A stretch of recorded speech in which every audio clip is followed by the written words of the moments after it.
Bom, gente, vamos lá então. Bom, boa tarde. Meu nome é Marcelo, tá? Hoje, os meninos me convidaram para a gente conversar sobre um pouco sobre farmacologia dos diuréticos.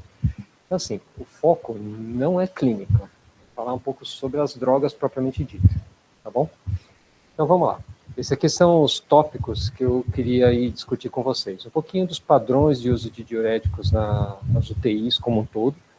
Falar algumas coisas rápidas e importantes sobre os conceitos de farmacocinética e farmacodinâmica, ou seja, da farmacologia.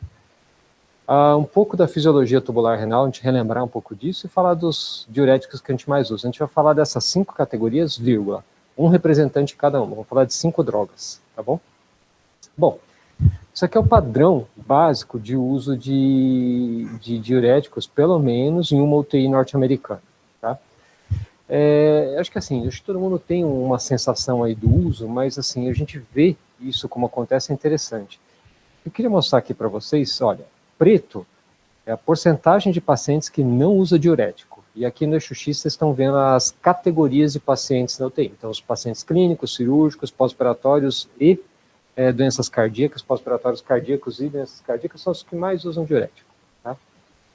Mas, assim, esse grupo azul é o grupo que usa diuréticos de alça sozinho. Tá? Em associação com tiazídicos, é esse grupo laranja aqui. Vejam que quem mais usa ainda são as UTIs dedicadas a doenças cardíacas.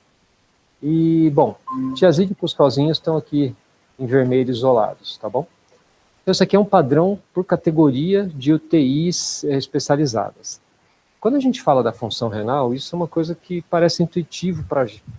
Assim, acho que é intuitivo a gente pensar que, dependendo da função renal, vai ter um padrão de uso.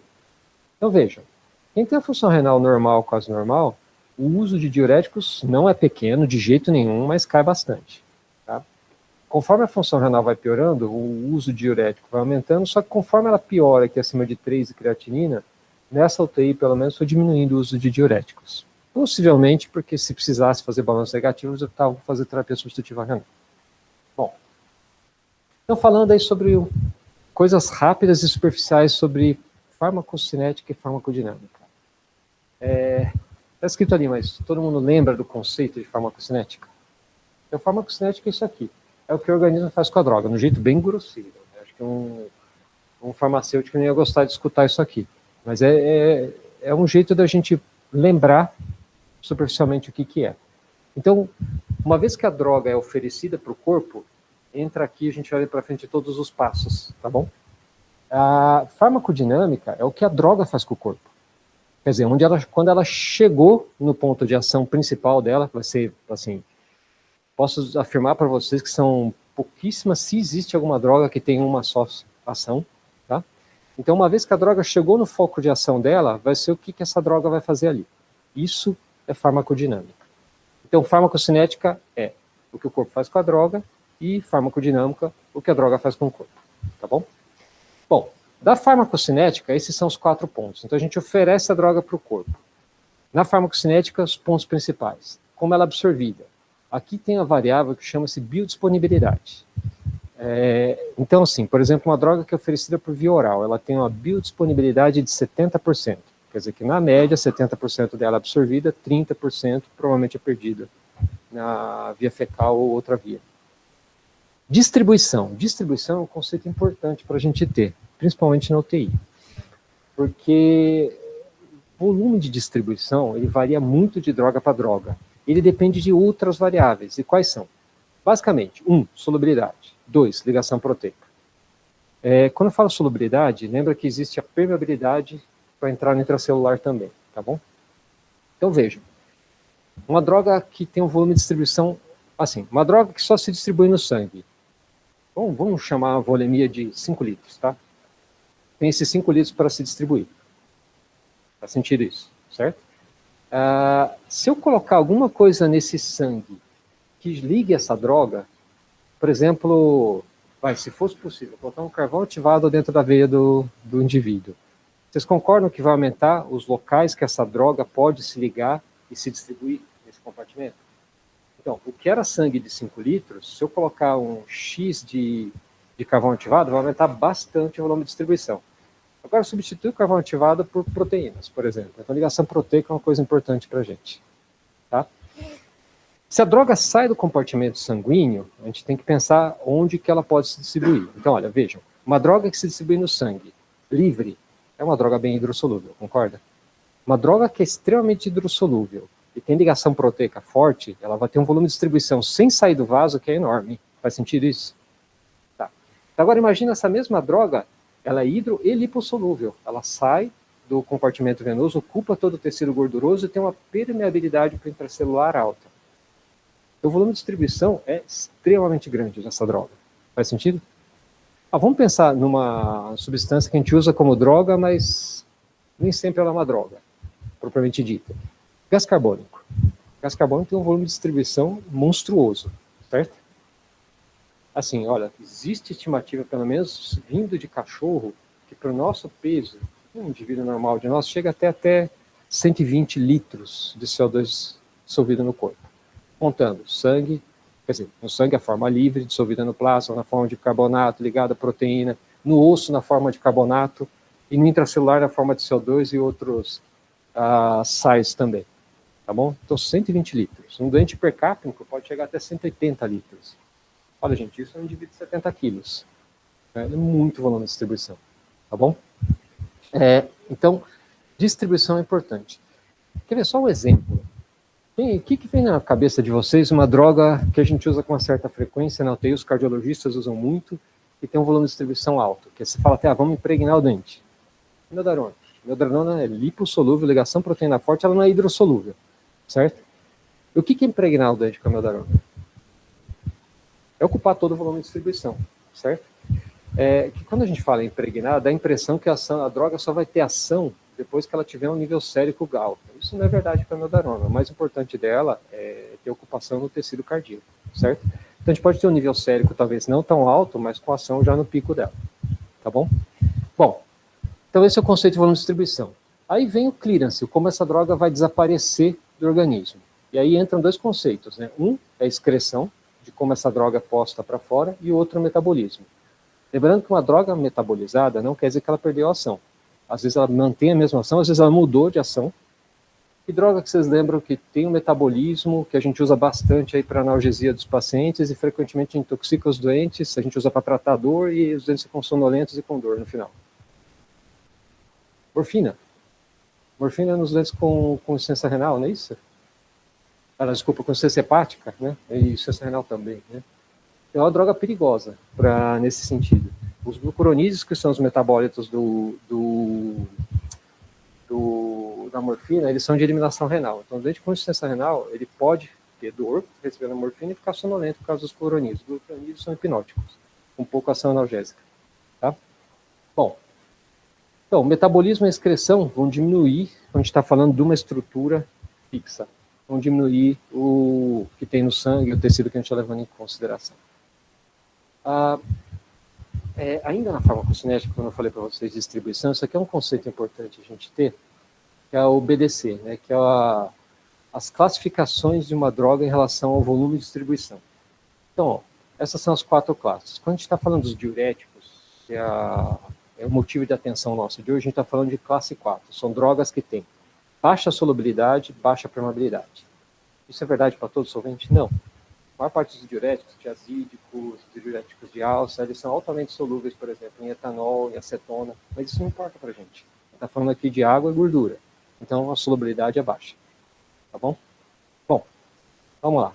Quando a gente fala de farmacodinâmica, esses são as variáveis importantes aí do dia a dia para a gente. É o efeito máximo, certo?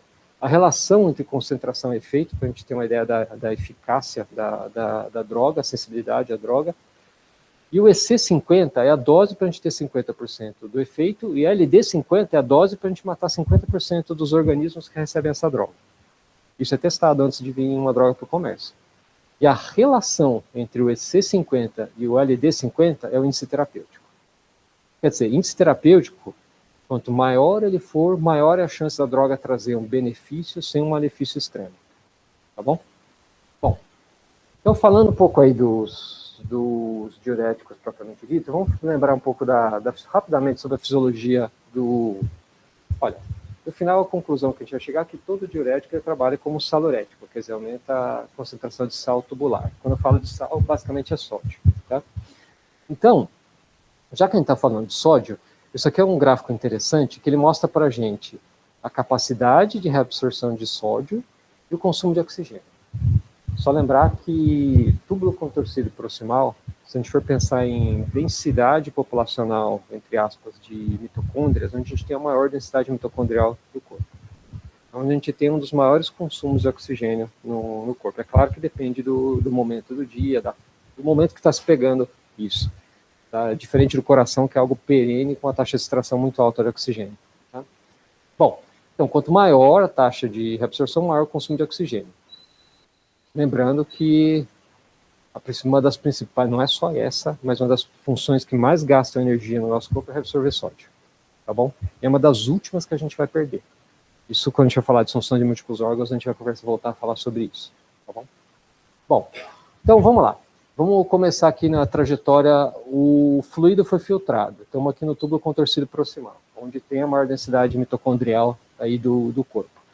É aqui que é reabsorvido 65% do sódio, junto com cloro, bicarbonato, potássio, glicose, aminoácidos, quer dizer, aqui a gente tem motivo de sobra para gastar energia, certo? Só lembrar que todo o sódio que é reabsorvido aqui é de uma forma isosmótica, ou seja, todo o conteúdo dentro do túbulo mantém a mesma osmolaridade sérica. Tá? Então assim, ó, aqui vocês estão vendo a osmolaridade dentro do túbulo, ela se mantém igual conforme ele passa por essa trajetória. Chegou aqui no componente da alça de Henle, parte descendente, aqui a permeabilidade a eletrólitos é relativamente baixa, para não dizer nula, né? E a permeabilidade à água é relativamente alta. E a osmolaridade do meio, a tonicidade do meio, vamos falar de tonicidade, que tonicidade é osmolaridade efetiva. É onde a gente tem gradiente que gera fluxo pelo gradiente de osmolaridade, certo? Então assim, por aqui, como é pouco permeável a eletrólitos e a osmolaridade chega até 1.200 miliosmols aqui, a gente começa a perder bastante água. Então a reabsorção da água é bastante importante. Como o sódio não sai, a concentração de sódio vai subir, subindo a concentração de sódio vai subir a osmolaridade intratubular, certo? Bom, aí a gente vai para a parte ascendente aqui da alça de Henle, onde ainda continua um pouco de absorção de água, uma absorção de sódio mínima. Ela é basicamente inerte em relação ao resto dos túbulos, tá bom? Aí a gente chega aqui na fase do túbulo contorcido distal. Aqui, olha só o que aconteceu até agora. 25% do sódio foi absorvido aqui no túbulo contorcido proximal, certo? 2% do sódio na fase ascendente aqui da alça de Henle. Lembra que assim, a fase descendente, a absorção de eletrólitos é zero, quase zero. Ascendente, ela diminui um pouco, ela aumenta um pouco a absorção, mas é pouca. Aí no túbulo contorcido distal, 25% do sódio é absorvido aqui, certo? E junto com água, o que faz aqui predominantemente água, no caso. O que faz com que a osmolaridade volte a cair. O grande responsável pela absorção do sódio aqui é esse cotransportador que chama NKCC2. NKCC2 é isso aqui. Por que ele chama NKCC2? É NKCC2. Um sódio, um potássio, 2 cloros, certo? Ele é um cotransportador. No inglês, quando a gente for procurar, é um symporter. A tradução disso é um cotransportador. O que acontece aqui? Ele não é um trocador. Ele põe para dentro da célula, isso aqui é o túbulo, né? Ele põe para dentro da célula 2 cargas negativas, mas para manter a eletroneutralidade, ele coloca 2 positivas para frente, junto. E junto com isso ele traz água para manter a osmolaridade, certo? E aqui dentro acontecem as outras fases da reabsorção. Por que essa bomba é importante? Dos diuréticos de alça, eles agem aqui, certo? A furosemida que a gente usa, ela inibe esse cotransportador. Então é importante a gente saber disso, tá bom? Bom, aí aqui já na fase distal do túbulo contorcido, tá? O que vai acontecer? Essa 5 a 10% da absorção de sódio, e aqui é um também cotransportador de sódio e cloro. É importante conhecer porque os tiazídicos agem aqui. Maravilha. Bom, e lá nas fases distais tubulares, o que a gente vai ter são os trocadores aqui de sódio por potássio, onde a gente tem a ação da espironolactona, porque assim, lembrar que a ação dessa bomba que gasta bastante ATP e troca sódio por potássio depende da renina. Então, os inibidores de renina, espironolactona e plerrenona, o que a gente tem aqui é espironolactona. Tem plerrenona no mercado brasileiro? Você sabe? Bom, enfim. E aqui a gente tem a milorida e o trianterino, o que a gente tem, acho que é a milorida que é em associação, né? E, enfim, não é uma droga que a gente vai usar com tanta frequência na UTI, tá bom? Mas inibição da renina aqui, sim. Tá bom. Então, esse é o quadro geral do que eu mostrei para vocês. E os diuréticos que a gente mais usa, eles agem por aqui, tá? Vamos falar um pouquinho de cada um deles? Vamos lá. Diuréticos osmóticos. Raramente a gente usa o manitol como diurético osmótico. A gente usa mais frequentemente como um secador de tecidos do que qualquer outra coisa. E secador de tecidos, principalmente para o cérebro. E é uma droga que ela passa pelo corpo quase que inerte. Tem um mínimo dela que é metabolizado por via beta-oxidação. Desculpa, por via oxidativa. Beta-oxidação, estou falando de lipídios. Né? Mas uma parte pequena dela é oxidada. Tá? Mas a maior parte é eliminada por filtração nos rins. E no túbulo contorcido proximal, ele gera um gradiente osmótico e acaba trazendo água para o túbulo. Ela tem um volume de distribuição que é bem grande. Assim, não tem dados na literatura sobre ligação proteica, mas com um volume de distribuição tão grande assim, tudo leva a crer que é uma droga que deve ter uma ligação proteica relativamente forte, tá bom? Uma meia-vida aí de 4, 5 horas, tá? Isso aqui é importante para a gente ter na cabeça, né? E como a eliminação é inerte renal, nos doentes com insuficiência renal, isso aí cresce bastante. Isso aqui é um dos estudos de micropunção. Por que eu trouxe para mostrar para vocês? O manitol, que sempre passa na cabeça da gente, que ele é filtrado e já começa a encher de água no tubo contorcido proximal. Mas a gente tem um poder de todos os mecanismos de absorção de água, sódio, proteínas, aminoácidos proximal, que é extremamente forte. Então vejam que interessante que a quantidade de água, eixo aqui no eixo X, vocês estão vendo a parte do túbulo que a gente se encontra. A quantidade de água vai aumentar lá para distal. Então, aquela crença que a gente tem de que lá no túbulo proximal o manitol está fazendo efeito, apesar disso ser bastante discutível, por micropunção, parece que é só lá no distal que isso vai acontecer de forma efetiva, tá bom? E é quando também vai começar a aumentar o sódio no tubular. Isso é massa total de sódio, tá bom? Que eu estou falando para vocês. Quando a gente fala de concentração, a concentração pode ser baixa com a massa total alta, desde que eu tenha muita água saindo, certo? Bom, isso aqui eu trouxe para mostrar para vocês, é o mesmo estudo de micropunção. Olha só que interessante. Nesse grupo, eles pegaram os cachorrinhos e desidrataram. Quando desidratava, olha só, o clearance dos animais, isso do rim direito e do rim esquerdo, caía para 37,5 e 35. Eles têm um clearance tanto tão alto quanto o nosso, certo? Quando faziam manitol, mesmo aumentando o volêmico, olha o clearance que acontecia. Era uma dose bem alta de manitol. Tá? Desmoronou o clearance. Bom, só para a gente ter na cabeça. Em seres humanos, fazendo 100 miligramas, quer dizer, dá 1,5, 2 miligramas.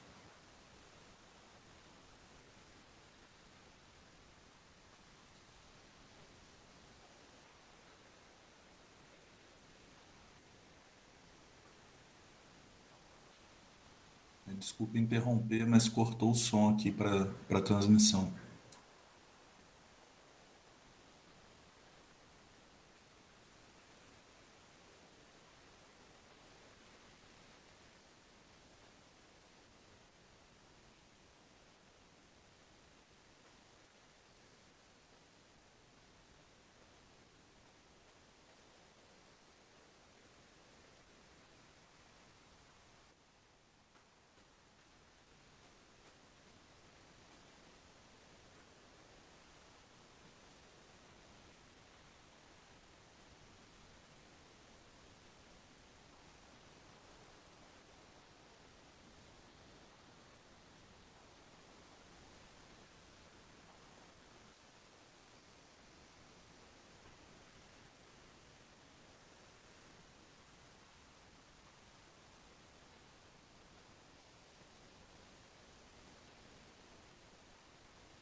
O Fred voltou? Sim.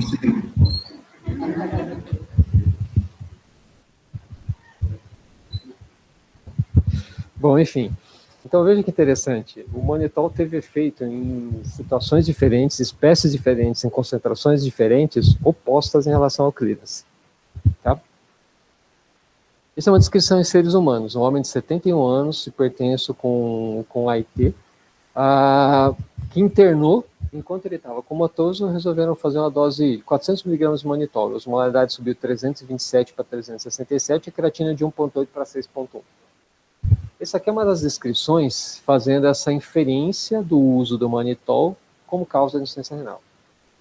Olha, penso eu que um senhor de 71 anos com hipertensão, ele tem outros motivos para fazer insuficiência renal durante um episódio agudo do ataque isquêmico. Né? Mas, enfim, existe um embasamento teórico para isso aqui acontecer, a piora da função renal pelo manitol também. Ninguém tem certeza disso. Então, quando você fala assim, olha, o doente com hipertensão intracraniana, estamos usando manitol, tem que monitorizar a osmolaridade. Se a gente conseguir, seria bom. Mas não é sempre que a gente consegue fazer isso. Tá? Evitar passar dos 340 milhasmoles, sim, seria bom. Bom, seguindo. A cetazolamida. A cetazolamida é uma droga que a gente não costuma usar como diurético. Né? A gente, em geral, usa como adjuvante quando está dando diurético, a gente começa a rolê com alcalose metabólica importante, não é isso? Mas lembrem-se que para os doentes com insuficiência cardíaca, ela é usada como um diurético adjuvante, não como um diurético primário. Tá? Bom, ela tem uma ligação forte com a anidrose carbônica, que é o grande efeito dela, onde ela vai levar a salurese, a gente vai ver isso um pouco para frente, tem um pico em 2 horas, a eliminação é renal, metade dela é secretada, metade é filtrada, tá bom? E uma meia-vida aqui que vai bem bastante longa. No doente com insuficiência renal, isso pode prolongar bastante, tá? Porque a eliminação é toda renal. E tem uma ligação proteica moderada, coisa importante a gente saber. Qual que é o real efeito da cetazolamida? De todo bicarbonato filtrado, gente, ele vai reagir, na verdade, quando o sódio absorvido no túbulo contorcido proximal, ele é trocado por um hidrogênio, que boa parte desse hidrogênio vem da associação da água. Uma vez que esse hidrogênio vai reagir com o bicarbonato, ele forma que é o ácido carbônico, e a anidrose carbônica vai quebrar esse CO2 de novo, que vai entrar para a célula, reagir com o H da quebra da água para formar bicarbonato e sair. Uma vez que a gente deu a cetazolamida para o paciente, a ação predominantemente é intratubular. Então ela tem que ser filtrada e ou secretada, certo? Ela vai inibir a anidrose carbônica, vai bloquear toda essa reação e o sódio vai deixar de entrar porque ele vai deixar de ser trocado com H+. Uma vez que aumenta a concentração de sódio dentro do túbulo, aumenta a concentração de água. Esse é o efeito diurético dele. Tá? Então você fala assim, ó, quando eu dou furosemida, junto com o tiazídico, junto com a cetazolamida, que não é infrequente a gente fazer isso mesmo sem perceber, a gente está fazendo bloqueio triplo, certo? Bom, maravilha. E aqui fica uma coisa também, né? Uma vez que a gente consegue aumentar a quantidade de água no tubo contorcido proximal, a gente acaba arrastando todo o resto que era para ser reabsorvido. Quando a gente consegue fazer isso. Então, assim, há uma crença de que talvez a cetazolamida talvez bloqueie a reabsorção, cause aí uma acidose tubular tipo 2, né, aqui, né? Bom, vamos lá. Dos poupadores de potássio, acho que a espironolactona é a grande droga que a gente tem. Olha que interessante, né? Ela é uma sulfa com anel fenólico também, certo?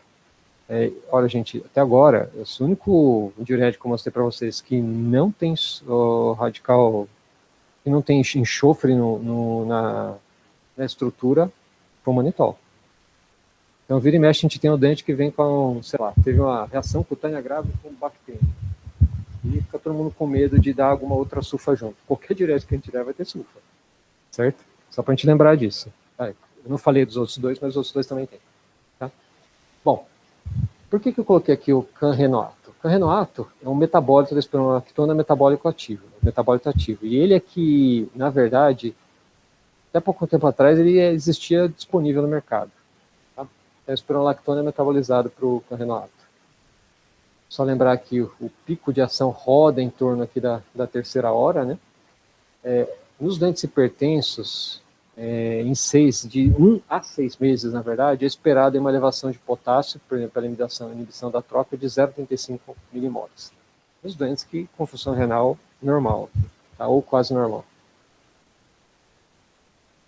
Dos tiazídicos. Tiazídico é isso aqui, né? Um radical tem assim um anel fenólico, sulfa, e é uma sulfonamida, né? Com amida com amônio aqui no meio, tá?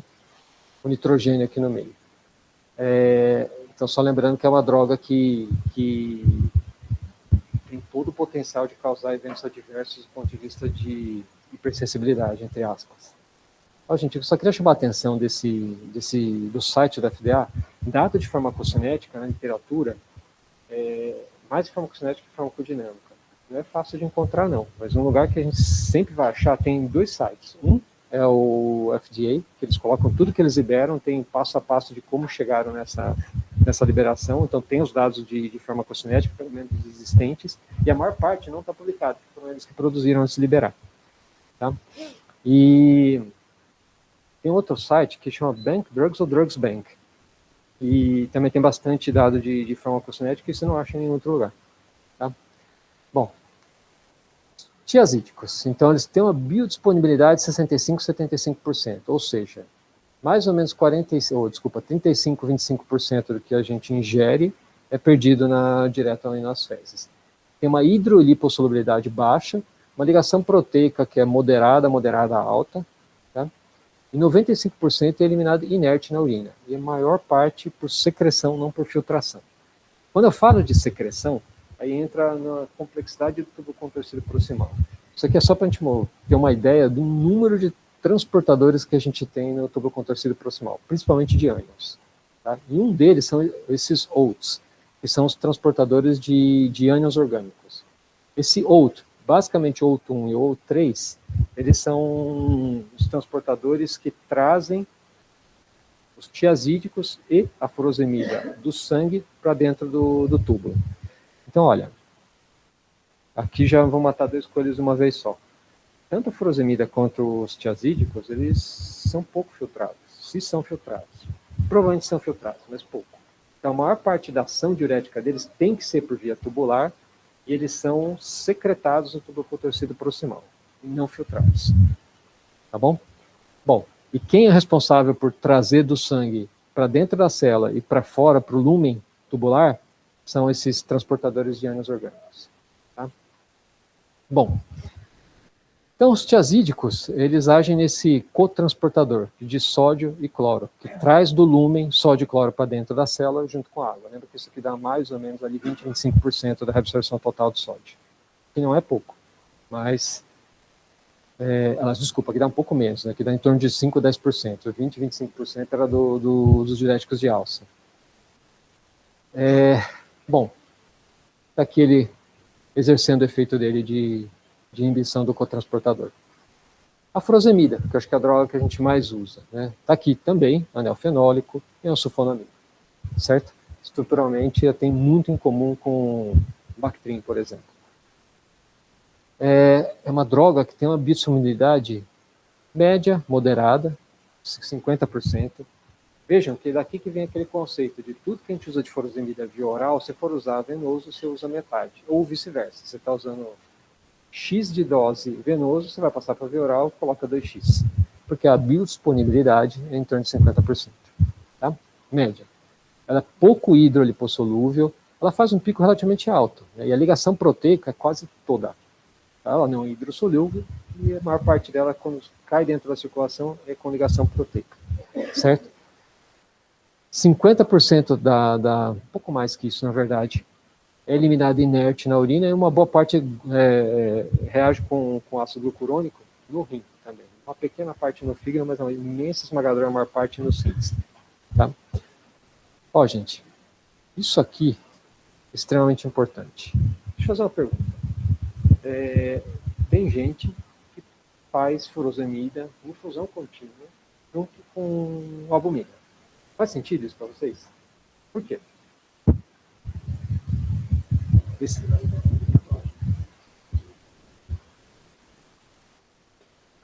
Perfeito, perfeito. Então, assim, porque a gente está dando proteína, a gente está dando um transportador. Quer dizer, talvez a gente aumente a biodisponibilidade por aumentar a absorção no ramo venoso. Estou pensando nisso do ponto de vista de túbulo, né? De intestino. se vocês tiverem curiosidade, pega o estudo do Critical Care Medicine, esqueci o nome do primeiro autor, que é referência do FACT para fazer diurético EV contínuo. Só lembrar que o FACT só fazia albumina para quem tinha proteínas totais abaixo de 8 gramas por decilitro. E o grande racional era pelo poder coloidosmótico, não por causa de transportador. Não estou dizendo que a pressão coloidosmótica talvez tenha menor importância, não, acho que as duas talvez tenham importância parecida. Tá? Então, dando albumina não só aumenta a pressão coloidosmótica, mas também aumenta o carreador, certo? Por aqui, por mais que a gente tenha pouco efeito clínico de usar diurético EV contínuo, aqui fica Vamos pensar, gente, se eu faço diurético em bolos, se ligou a proteína, ligou. Quem não se ligou, ele é pouco hidrossolúvel, ele vai arrumar algum canto para se ligar ou vai sair de vaso e ligar fora de vaso, certo? E aí isso vai se redistribuindo com o passar do tempo. Faz sentido isso? Bom, se eu faço EV contínuo, eu posso ir aumentando e e ligando as proteínas de forma lenta, progressiva, e posso aproveitar mais a dose do diurético que eu estou dando, certo? Então, assim, lembrar que de todo diurético, quando a gente faz em bolos, todo diurético, os diuréticos de alça, é descrito efeito pós-diurético, onde vem a avidez a só de quem é bastante intensa. Os doentes urinam, eles param de urinar, e reabsorvem tudo que é possível. Tá? Nisso, o doente fica, urina muito, para de urinar, urina muito, para de urinar. Com o diurético EV contínuo, a gente consegue, talvez, manter uma diurese mais perene. Quer dizer, talvez aumente a eficácia dos diuréticos. Se a gente for pegar os estudos randomizados que a gente tem de diurético EV contínuo com bolos, a diferença é que talvez urine um pouco, mas talvez, né, não dá para afirmar isso com certeza, mas o FACT se baseia nisso, e fazer diurético EV contínuamente eficaz. Lembrando que a doente com insuficiência cardíaca não tem efeito clínico a longo prazo nenhum, fazer diurético EV contínuo. Tá? A gente tem um estudo que foi uma randomização fatorial, que é o DOSE, que é norte-americano, que quem recebeu altas doses, a única achado positivo, quem recebeu altas doses melhorou mais rápido a dispneia, ponto. Contínuo e em bolos, eles não computaram o balanço hídrico, então efeito clínico não teve. Tá? Então, só assim, isso aqui é um racional fisiológico muito legal para usar diurético EV contínuo, mas não sei se justifica, é isso que eu estou querendo dizer. Tá? Bom, e o poder dele está aqui, no cotransportador na NACC2, né? NACC2. Tá? Bom, sumarizando, gente, a gente conversou sobre 5 drogas. A ideia não era falar muito de clínica, acho que eu até falei demais de clínica. Acho que os tiazídicos e fundamentalmente a furosemida são as principais drogas aí para a gente conhecer. Tá? Só lembrar, sulfa e amina é uma coisa bem comum nas estruturas de todas elas. Tá? Ligação proteica é uma coisa muito forte. Junto com essa ligação proteica, a lipo e hidrossolubilidade, as duas drogas que a gente mais usa, é muito baixa. E sempre lembre que a cetazolamida ela tem efeito diurético também. E vira e mexe a gente está usando, a gente esquece um pouco disso. Tá? Não é comum usar, mas... E a natriurese parece ser o efeito comum tirando um anitol, de todos os diuréticos. Quer dizer, todos agem aumentando a pressão osmótica intratubular. O manitol por ele mesmo, o resto aumentando a concentração de sódio. Tá bom? Ó, gente, é isso que tinha para falar. Se tem alguma colocação aí.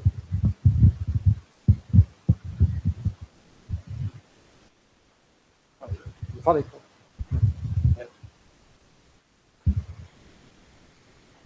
Um grupo de pacientes que eu fico em dúvida na hora de administrar o diurético são os pacientes que têm disfunção renal.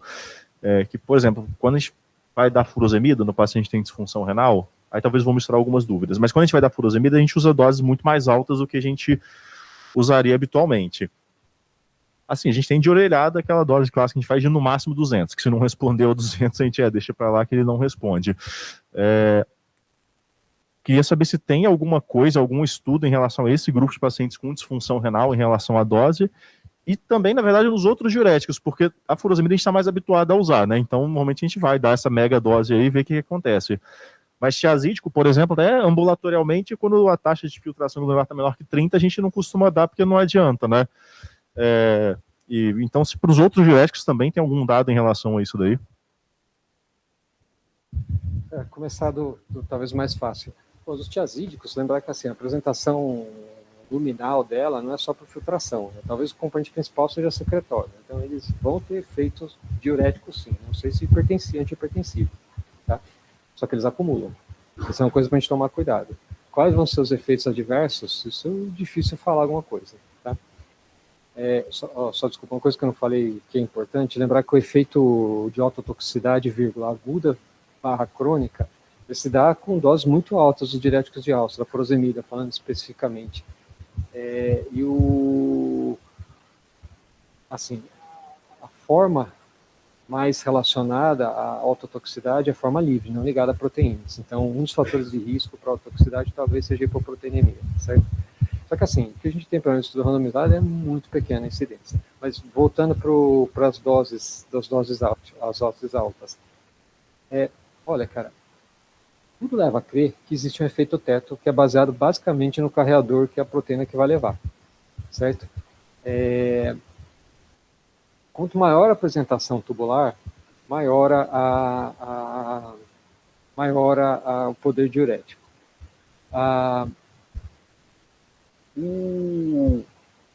Assim, quando você faz uma dose muito alta, o conceito disso é assim, olha, pra você ter uma ideia, tem uma revisão sobre diuréticos que ela é da década de...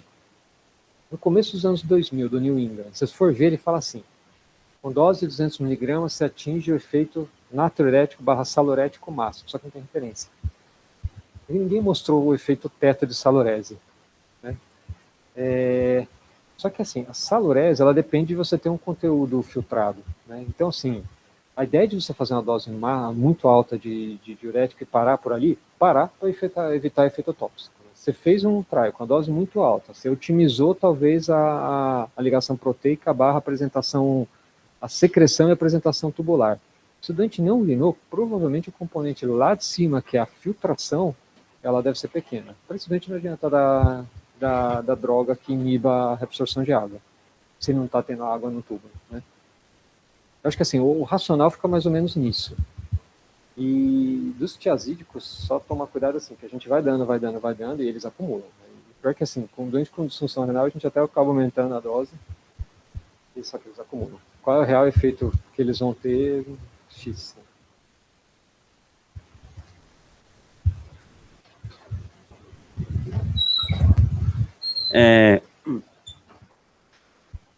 Uma coisa que eu não entendo muito bem, na verdade, eu não sei se afeta exatamente a farmacocinética ou se é mais a farmacodinâmica, você vai cobrir isso no final da aula, mas quando a gente faz aquela dose de salina hipertônica e depois a furosemida, a ideia é alterar a farmacodinâmica da droga, maior disponibilidade, ou qual que é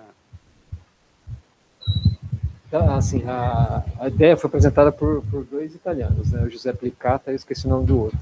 Mas assim, a ideia deles era com a solução hipertônica por dois motivos. Nos doentes que têm um componente hipovolêmico, aumentar talvez o débito cardíaco mesmo em estudante com insuficiência cardíaca, aqueles que têm insuficiência cardíaca, né? E dois, talvez por fazer vasodilatação aferente por conta do efeito osmótico, de aumentar a filtração. E o diurético para inibir a absorção de sódio, certo?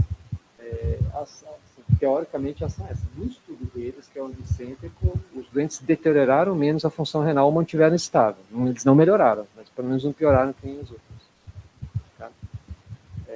Se é isso que acontece, André, não sei.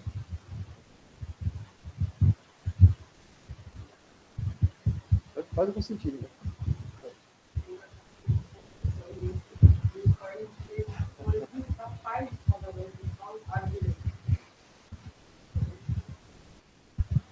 Assim, os efeitos osmóticos do sódio, eles são meio... efeitos osmóticos, né? Só lembrar que, por exemplo, o gradiente osmótico pulmonar faz vasodilatação, né? Tem dente que você faz muito rápido, eles ficam impotêncios durante a infusão. Isso é conhecido como reflexo de Coleridge. Até que a solução hipertônica nervoso central é considerável a gente fazer devagar, né? De vez em quando dá uma escapada. Não sei se alguém já viu acontecer hipotensão, eu nunca vi, mas se acontecer, lembra que isso pode acontecer mesmo. Eu tenho uma dúvida depois. Fala então, Heitor. Pessoal, só para ver se eu entendi direito, que eu não estava conseguindo entender muito bem, talvez. O fato de, por exemplo, você fazer furosemida, tanto com albumina quanto com salina hipertônica, então, é para você tentar aumentar um pouco assim, relativamente uma osmolaridade, puxar mais água para dentro do vaso. É mais ou menos isso? Essa é a descrição do grupo RDS Network, né? Mas eu acho que assim, existe um efeito paralelo que é você aumentar o carreador assim, você tem um ligante a mais, quer dizer, você tinha uma concentração X de furosemida que podia saturar e ser transportada para os rins naquela situação inicial. Aí você deu albumina, você aumentou o número de ligantes. Então a massa que você tem que dar de furosemida para saturar o que tem no sangue para carrear é maior. Resumindo, você vai apresentar mais furosemida no tubo contorcido proximal, distal, na fase ascendente óssea de Henle. E da salina hipertônica é isso também, de teoricamente ela puxar mais líquido? Eu não entendi muito bem. Olha, puxar líquido pode ser uma delas, mas o efeito principal talvez seja com otimizador de débito cardíaco e talvez no vasodilatador aferente. Ah, tá bom. E a azotemia tem algum papel nisso, professor? Cara, não sei. Não tenho a mínima ideia. Não sei mesmo. Se fosse para chutar, eu falaria que deve ter, porque se o doente vive com... É que assim, uma coisa é você ter um doente com carga nitrogenada alta circulante, assim, a azotemia propriamente dita vai acabar causando aumento da osmolaridade, mas a médio e longo prazo com equilíbrio, não de tonicidade, né? Então, eu acho que deve dampear um pouco o efeito, mas não deve ser muita coisa não, mas isso é puro chute, cara, não tenho uma mínima ideia se o que eu tô te falando tá certo. Entendi, obrigado.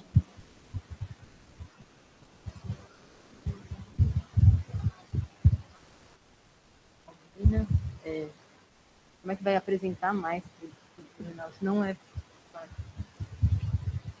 A pergunta da KT é essa ideia de a gente dar albumina para o doente, como que isso que aumenta a apresentação de furosemida no ramo venoso da fase ascendente de Henle e túbulo contorcido distal, né?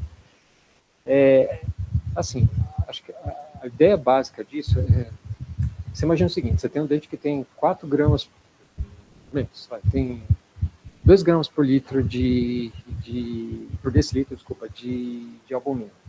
Quando você faz uma dose fixa de 100 mg de furosemida para ele vai ter um X que vai se ligar às proteínas ali, que é o jeito principal dele ser transportado, só 2% que vai ser transportado por outra forma ali. Que isso é o que efetivamente vai chegar prontamente no tubo contorcido para fazer o pico de efeito ali em torno de 1 hora. Porque ela não tem hidrossolubilidade. Então, uma vez que você faz no vaso, ela vai se perdendo, vai se ligando o que tem para se ligar, e ela não é transportada livre no plasma. Ela tem afinidade alta pelas proteínas. Então, esses 2%, talvez tenha uma coisa livre, mas não é muita coisa, porque ela não é hidrossolúvel. Então, ela tem que se ligar a alguma coisa para ser transportada ou ancorada, entre aspas, né? Tá? E aí, quando você dobra, por exemplo, subiu de 2 para 4 gramas de albumina, o número de ligantes aumentou. Quer dizer, assim, aquele efeito teto de saturação, ela aumentou também. Então, o que você vai ter de droga útil circulando no sangue, eu arrisco, não deve ser linear assim, mas arrisco dizer que deve estar próximo do dobro. Tá? Bom.